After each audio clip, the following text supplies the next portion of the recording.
Nos llamaste, Señor, una mañana cuando el sol dentro nuestro despertaba y te vimos apenas alumbrada señalarnos la luz de otra alborada.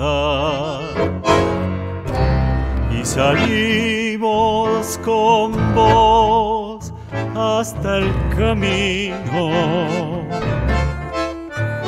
a buscar en tu luz nuestro destino. Y salimos con vos hasta el camino a buscar en tu luz nuestro destino. Otro día que el sol estaba alto y quemaba la calle en nuestros pasos, nos llamaste con fuerza de estandarte y partimos temblando a acompañarte. Y salimos con vos hasta el camino a marchar por la vida con tu signo. Y salimos con vos hasta el camino a marchar por la vida con tu signo.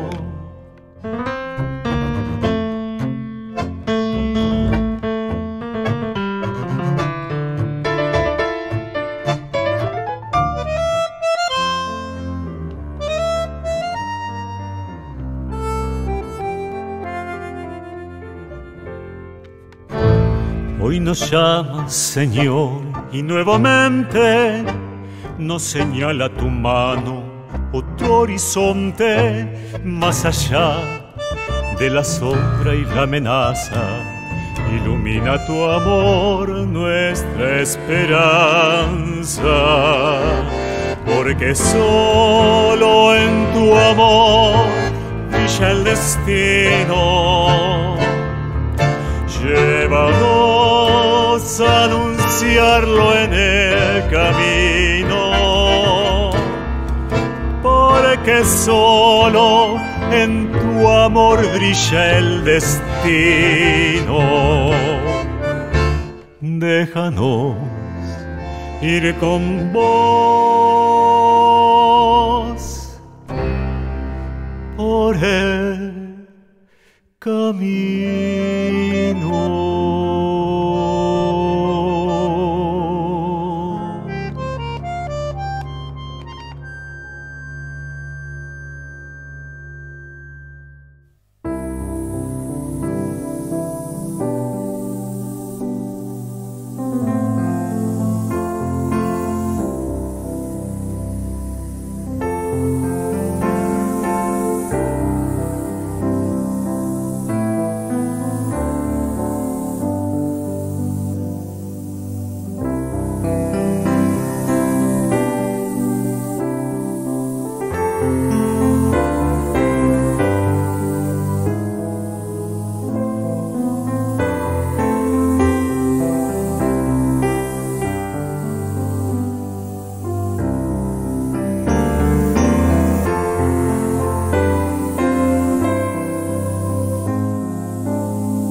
En estos momentos de pandemia, aislamiento social, familiar y congregacional, tuve, y creo que como muchos, momentos de desánimo y tristeza, de los cuales salí gracias a la oración y con la seguridad de que la soledad no era tal, porque sabía que Jesús estaba conmigo.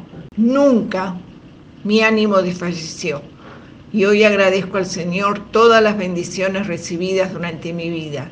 Lo que hace hoy y seguramente seguirá siendo por mí y todos sus hijos. Este es el momento en que las palabras no me alcanzan para decirte lo que siento, mi buen Señor. Hay momentos que las palabras no me alcanzan para decirte lo que siento por ti, mi buen Jesús. Hay momentos que las palabras no me alcanzan para decirte lo que siento por ti, mi buen Jesús. Yo te agradezco por todo lo que has hecho, por todo lo que haces y todo lo que harás. Yo te agradezco por todo lo que has hecho, por todo lo que haces y todo lo que harás.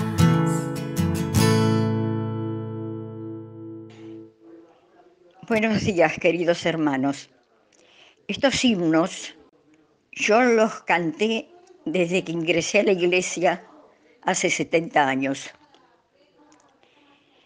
Son himnos de aquel tiempo y de todos los tiempos, porque las palabras es pedirle que el Señor nos sostenga.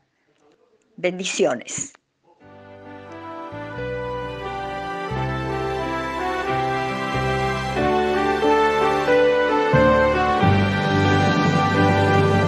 Suenen dulces himnos, gratos al Señor, y óiganse en concierto universal. Desde el alto cielo baja el Salvador, para beneficio del mortal. Gloria, gloria sea nuestro Dios, glorias y cantemos a una voz. El cantar de gloria que se oye en Belén, sea nuestro cántico también. De nuestros pechos come gratitud hacia quien nos brinda redención. Y a Jesús el Cristo que nos da salud, tributemos nuestra adoración. Gloria, gloria sea nuestro Dios, glorias y cantemos a una voz. El cantar de gloria que se oye en Belén, sea nuestro cántico también.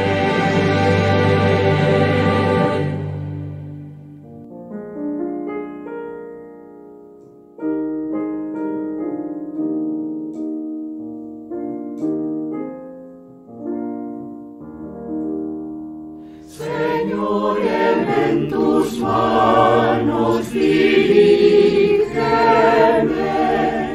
y hasta el fin de mis años mi guía sé.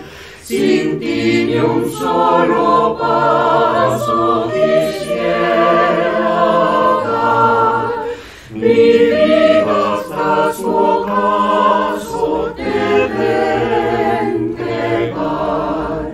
En tu misericordia protégeme,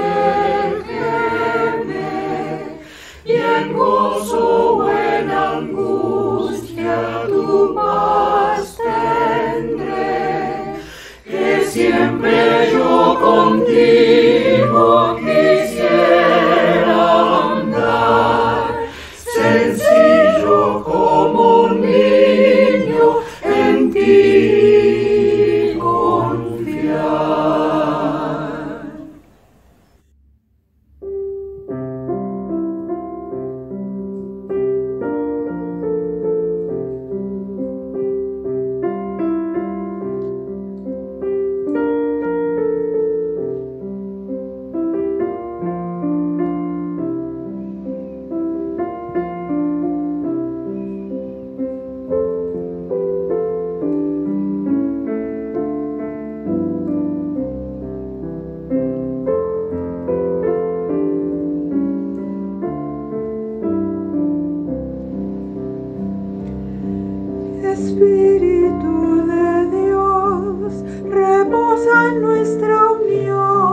reposa en nuestra unión. Espíritu de Dios, reposa en nuestra unión. Lo pedimos, somos tuyos. Lo pedimos, somos tuyos. Que tu gracia se derrame y nos cubra tu luz. Que tu gracia se derrame y nos cubra tu luz.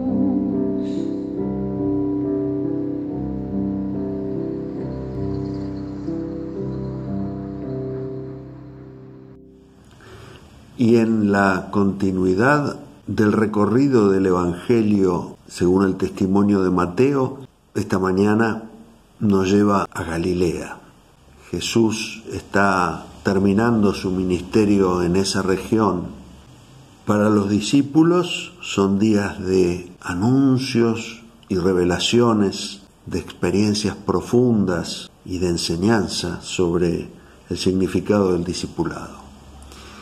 Y de esto precisamente se trata el pasaje de esta mañana. El Señor les está enseñando y les dice: si tu hermano te hace algo malo, habla con él a solas y hazle reconocer su falta.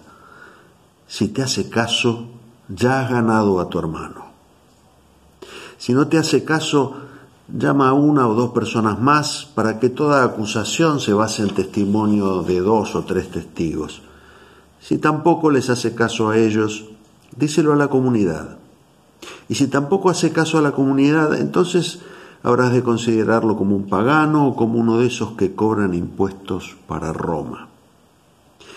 Les aseguro que lo que ustedes aten aquí en la tierra también quedará atado en el cielo, y lo que ustedes desaten aquí en la tierra también quedará desatado en el cielo. Esto les digo: si 2 de ustedes se ponen de acuerdo aquí en la tierra para pedir algo en oración, mi Padre que está en el cielo se lo dará. Porque donde 2 o 3 se reúnen en mi nombre, allí estoy yo en medio de ellos. Entonces Pedro fue y preguntó a Jesús: Señor, ¿cuántas veces deberé perdonar a mi hermano si me hace algo malo? ¿Hasta 7? Jesús le contestó: no te digo hasta 7 veces, sino hasta 70 veces 7. Hola, ¿cómo les va? Otra vez nos encontramos en este espacio, en esto que es la comunidad de la iglesia, porque es lo que el Señor nos ha permitido a través de este medio encontrarnos, conversar, meditar, cantar, escuchar y cantar junto con los hermanos y hermanas que cantan, leer la palabra de Dios, bueno, todo eso que hacemos en estos domingos. Y es un gusto y hasta diría que es una bendición poder hacerlo. Quizá nunca más adecuado esta introducción, que suele ser más o menos parecida a todos los últimos domingos, para hablar de esto que conformamos, que es la comunidad que llamamos iglesia. Eso es una novedad de nuestra fe. El pueblo de Israel no tenía algo llamado iglesia, ni nada que se le pareciera, porque en la concepción de tiempos de Abraham era que, bueno, toda persona que era parte del pueblo abrahámico o descendiente de Abraham, aún con los extranjeros que se incorporaban, conocemos, ¿no es cierto?, que había personas como Ruth y como otros que también eran de otras naciones que se incorporaban a la fe de Israel, pero la idea era que todos los que estaban allí eran del pueblo de Dios y esa era la comunidad completa. El cristianismo inaugura una nueva modalidad de encontrarse y es la de decir, bueno, el pueblo de Dios son aquellos que deciden y aceptan ser parte de ese pueblo. Ya no se es pueblo de Dios por nacimiento ni por la sangre que pueda traer de mis antepasados, ni por alguna razón, digamos así, mecánica que me hace parte de ese pueblo de Dios, sino que uno decide estar en el pueblo de Dios, ser ciudadano de ese reino. Y a eso llamamos iglesia. Es una novedad, es una novedad. Piensen que de las religiones monoteístas, el judaísmo no tiene este concepto. El Islam, que va a venir mucho después, de 600 años después del cristianismo, tampoco tiene este concepto. El cristianismo es aquella comunidad de fe o aquella religión que tiene como uno de sus pilares el hecho de que hay una comunidad de la cual uno forma parte. ¿Por qué digo esto? Porque este pasaje que acabamos de leer en el Evangelio de Mateo está especialmente escrito para preservar ese espacio que es la comunidad de fe en aquel tiempo, cuando recién empezaba, ¿no es cierto? Ustedes vieron, ¿cuál es uno de los primeros enemigos de la comunidad de fe? Bueno, las peleas, las rencillas, los malos entendidos, las palabras que están de más, y aun cuando todavía en tiempos de Jesús la iglesia no era lo que la iglesia es hoy, y diríamos que Jesús reunía a un grupo de discípulos, discípulas, pero no era la iglesia como la entendemos, ya Jesús tenía claro que este era uno de los riesgos mayores para toda comunidad, y entonces ya hace esta advertencia. Bueno, ¿qué pasa si un hermano te hace algo que te parece que está mal, ¿no? O que sentís que está mal? Entonces ya empieza Jesús a decir, bueno, primero tienes que hablar con él y a ver si se ponen de acuerdo. No se ponen de acuerdo. Bueno, entonces llama a 2 o 3 para que si hay alguna diferencia entre esos 2 o 3 de la comunidad puedan tratar de ponerse de acuerdo y clarificar las cosas. Y si todavía esos 2 o 3 no alcanzan para que ponerse de acuerdo, nos llama a toda la comunidad, y ahí la iglesia en su conjunto, que era un pequeño grupo probablemente, tendrán que tomar cartas en el asunto y ver qué pasa. Tendrán que hacer todo el esfuerzo posible para ponerse de acuerdo. Y si no se ponen de acuerdo, ahí viene lo que en literatura se llama hipérbole. ¿Qué es un hipérbole? Bueno, es la exageración de las cosas, ¿no? Cuando se quiere exagerar algo mucho, para lograr un efecto, se dice que se usa una hipérbole. Y eso es lo que usa acá y en muchos pasajes de la Biblia, porque la cultura semita, judía y también otras culturas semitas, árabes, usan mucho la hipérbole. Entonces, ¿qué termina diciendo? Bueno, si nadie se pone de acuerdo, lo tienes que echar, lo tienes que sacarlo de la comunidad y tratarlo como un pagano, y esas cosas que son propias de las hipérboles, ¿eh? En realidad, el Evangelio nunca quiere llegar a ese lugar, y probablemente no debemos llegar nunca a esa instancia. Si no nos ponemos de acuerdo, volvamos a conversar la semana que viene. Sería mi recomendación. Y si a la semana que viene no ponemos de acuerdo, dejemos pasar un poco el tiempo y volvamos a conversar. Porque en algún momento nos vamos a poner de acuerdo. Porque el Señor nos une más allá de nuestras opiniones, diferencias, incluso posturas distintas frente a cosas que hay que hacer en la iglesia o hay que dejar de hacer. El Señor nos une, y entonces yo estoy seguro que si nos tomamos un tiempo prudencial vamos a terminar poniéndonos de acuerdo. Donde eso se trata este pasaje, el cuidado de la comunidad. Y es una invitación a nosotros a ser cuidadosos con la comunidad que es la iglesia. Somos parte de la iglesia.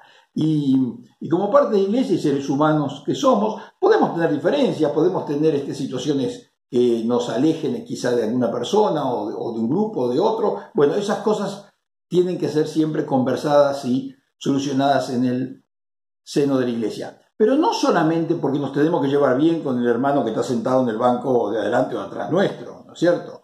Sino porque eso hace al testimonio de la fe. No es solamente una cuestión de llevarme bien porque, bueno, está bueno llevarse bien con la gente y está bien que así sea. Aquí está en juego otra cosa, está en juego el testimonio de la iglesia. Nosotros no podemos decirle a la gente que tiene que amar al prójimo si no nos amamos entre nosotros.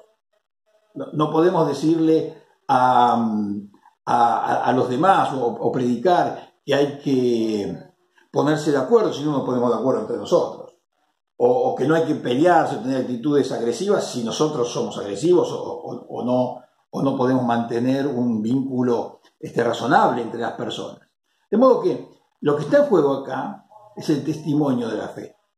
Queremos realmente ser fieles testigos del Señor, y nos invita a que nos pongamos de acuerdo cuando tenemos una diferencia. ¿Pasó alguna vez esto en la iglesia? Yo, ustedes saben, soy muy nuevo en la congregación de Martínez, no lo sé. Pero me puedo imaginar, porque en todas las comunidades, y es razonable que sea así, debe haber habido gente que pensó distinta que otra y que hasta a veces por ahí llegó a tener problemas. Sinceramente no tengo ninguna idea, pero todos conocemos el espíritu humano y nos conocemos a nosotros mismos. Y creo que esto es un llamado a reflexionar sobre lo bueno que es tener una iglesia, una comunidad, un grupo de hermanos y hermanas con los cuales podemos tener diferencias, pero también tenemos una invitación a ponernos de acuerdo y a convivir juntos, aún con nuestros diferentes puntos de vista. Que el Señor nos está ayudando a eso y Él, porque escribió esto o hizo escribir esto al escritor, al evangelista, nos está diciendo, esta es la forma de preservar la comunidad que es la iglesia. Vamos a seguir reflexionando esto en un minuto, ¿eh?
Bueno, el pasaje sigue, ¿no es cierto? Y entonces aparece esto de si dos se ponen de acuerdo y oran juntos, en armonía, el Señor va a atender nuestra oración.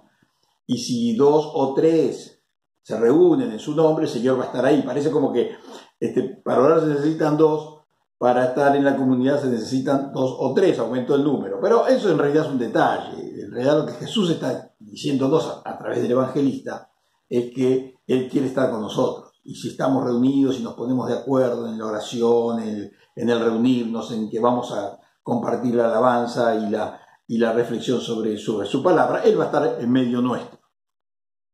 Ese es el punto central y lo que nos tiene que significar este texto. Pero además, Pedro le hace una pregunta muy directa y muy propia, yo diría, del espíritu humano.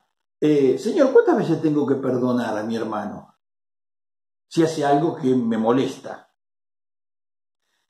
Y Pedro le quiere dar la respuesta a Jesús, ¿no? ¿Cuántas veces? ¿Hasta 7? Entonces, parece como que le hace la pregunta y que le da la respuesta. Casi como que quiere que le conteste de esa manera. Ustedes saben, el número 7 es un número simbólico en la Biblia. Hay muchas cosas que son 7. 7 días de la creación. Cuando hay que protegerlo a Caín, si se acuerdan de ese pasaje en Génesis 3, dice que si alguien lo quiere atacar a Caín o lo lastima, va a ser reprendido, castigado por 7 veces o 14 veces, porque la versión del hebreo original dice 2 veces 7.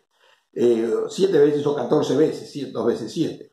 Y ahí por proverbio se habla de la casa de la sabiduría que tiene 7 columnas. Y así muchas veces. Ustedes saben, en la Biblia aparece más de 400 veces el número 7 directamente. Y si uno multiplicara, por ejemplo, las veces que aparece 14 o 70, que son múltiplos de 7, o números vinculados a 7, son más de 500 veces. Entonces es un número simbólico. No 7 veces tendré que perdonar. Y Jesús le dice, no, 7 veces no, 70 veces 7. Es como decir siempre. No tenemos que empezar a contar. Además no nos alcanzaría la vida para hacer algo 70 veces 7, ¿no es cierto? 7 por 7, bueno. Jesús nos está invitando a ser perdonadores. Yo he escuchado muchas veces, y ustedes seguramente también, esa frase, esto es imperdonable. Lo que ha hecho es imperdonable. Para no decir la frase tan popular, esto no tiene perdón de Dios, lo cual es un disparate total y absoluto. Pero se usa, ¿no es cierto? Esto es imperdonable. Y a veces hasta aparece en la comunidad de la iglesia, lo que hizo es imperdonable. Bueno, decimos eso y no sabemos lo que estamos diciendo. Por lo menos no sabemos lo que estamos diciendo en términos de lo que es nuestra fe. Yo entiendo que en otros ámbitos alguien podría decir, yo no voy a perdonar jamás por el resto de mi vida esto que ha pasado. Pero en el camino de la fe, el Señor nos invita a ser perdonadores. Eso no quiere decir que no reconozcamos cuando alguien ha hecho algo mal, que no lo recordemos, que perdonar no es olvidar, uno se acuerda de las cosas. La verdad es que es difícil olvidarse de algo que como se cometió en la vida de la iglesia o que hemos cometido nosotros, ¿no es cierto? Y decir como que yo me voy a olvidar de aquella cosa que hice que no tenía que haber hecho, es muy difícil. En general, hasta diría que es bueno acordarse, porque eso nos ayuda a no repetir los mismos errores, nosotros o quienes nos lo hicieron. Pero la invitación del Señor es a perdonar. Y yo digo, vuelvo a esto de, esto es imperdonable. Todo creyente sabe que si estamos acá es porque el Señor nos ha perdonado muchas cosas. Una vez un señor decía esto, ¿no? Esto es imperdonable. Y alguien le dijo, un hermano de la iglesia, le dijo, pero dígame a usted que no quiere perdonar esto o aquello que haya pasado. El Señor, nuestro Señor, no le perdonó nada en su vida. Y por supuesto se quedó pensando y se dio cuenta que se había equivocado. En el fondo, si el Señor nos ha perdonado tantas cosas y nos va a tener que seguir perdonando tantas otras, ¿por qué nosotros no vamos a perdonar? Vean, perdonar es muy saludable para todos. Para la persona que cometió una falta, sentir que los hermanos, las hermanas los perdonan es como sentir que somos tratados como seres humanos, aún en nuestros errores. El que perdona se siente bien también, porque sabe que reconstruye un vínculo. Porque si yo no perdono, es porque tengo un vínculo que está roto y que no se va a volver a armar. Para la comunidad es muy sano, porque nos hace sentir que realmente estamos creciendo como comunidad cuando perdonamos. Y finalmente yo digo, volviendo al tema de la otra tanda, es un testimonio frente al mundo también. Somos capaces de perdonar, aún cosas que nos hayan dolido. Somos capaces de perdonarnos. En última instancia, el que perdona es el Señor. Nosotros simplemente administramos los dones que nos ha dado y administramos las cosas que Él ha puesto en nuestras manos. Y una de ellas, una muy maravillosa, es el don de perdonar, de reconocer la falta, de identificar la falta, de no magnificarla, porque a veces hacemos cosas enormes de cosas pequeñas, y ser capaces de perdonar al otro. Es la única forma de ser una buena comunidad creyente y de seguidores del Señor. Si vamos a estar siempre recordándonos las cosas que nos hemos hecho mal, que nos las recuerden a nosotros o que nosotros recordemos a otros, va a ser muy difícil que lleguemos a buen puerto. Bueno, que el Señor que nos ha perdonado tantas veces, nos dé a nosotros también la capacidad de perdonar a otros. Pensemos, a ver, ¿a quién tenemos que perdonar algo que por ahí está hasta lejos en nuestro tiempo y en nuestro corazón y hoy es la oportunidad de perdonar? Y de reencontrarme con esa persona, con ese ser. A veces con nosotros mismos tenemos que perdonarnos cosas. El Señor quiere reencontrarnos. El Señor creó la comunidad que es la iglesia y esa comunidad que es la iglesia de la cual nosotros somos una pequeña porción, pero una porción brillante, porque todas las iglesias son brillantes, porque es la luz de Cristo que está allí. Tenemos que ser fieles testigos y dignos de esa comunidad que el Señor ha formado. Que el Señor nos perdone, que el Señor nos restituya, que el Señor nos reencuentre, que si estamos alejados nos encuentre una vez más. y que nos dé de su luz, de su paz, de su presencia. Él va a estar, dice el texto que leímos hoy, en medio nuestro, si estamos reunidos en su nombre. Y eso lo hacemos, y eso lo pedimos, y damos gracias a Dios por eso. Amén.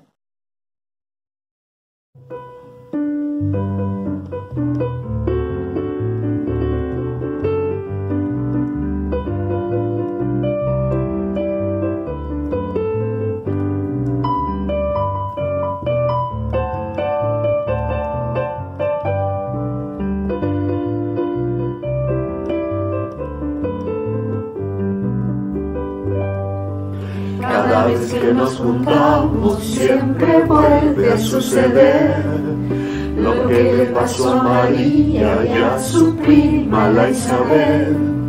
Ni bien se reconocieron, se abrazaron y su fe se hizo canto y profecía, casi un chamamé. Y es que Dios es Dios familia, Dios amor, Dios Trinidad. De tal palabra las villas somos su comunidad. Nuestro Dios es Padre y Madre, causa de nuestra hermandad. Por eso es lindo encontrarse, compartir y festejar.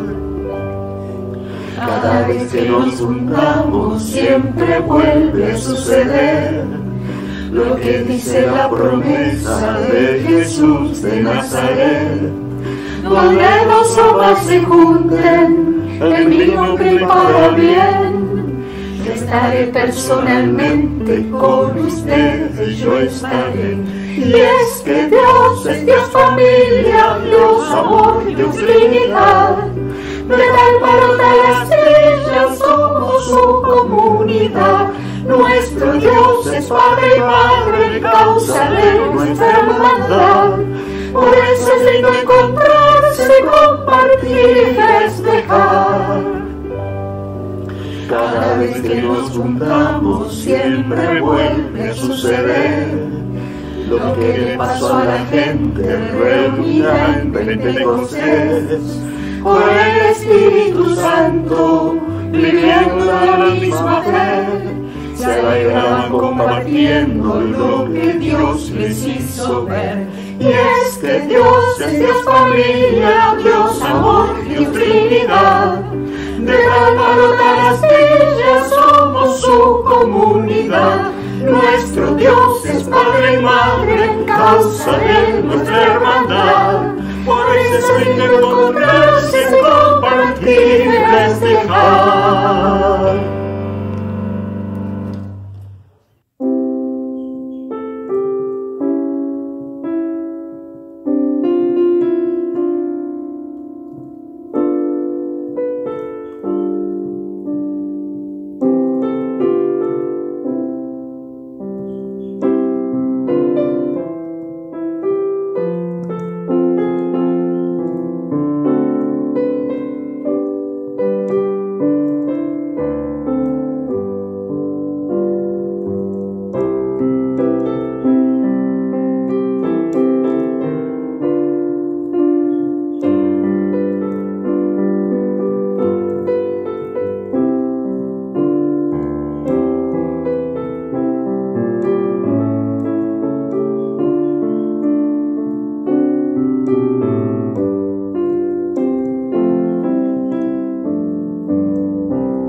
Somos uno, uno solo.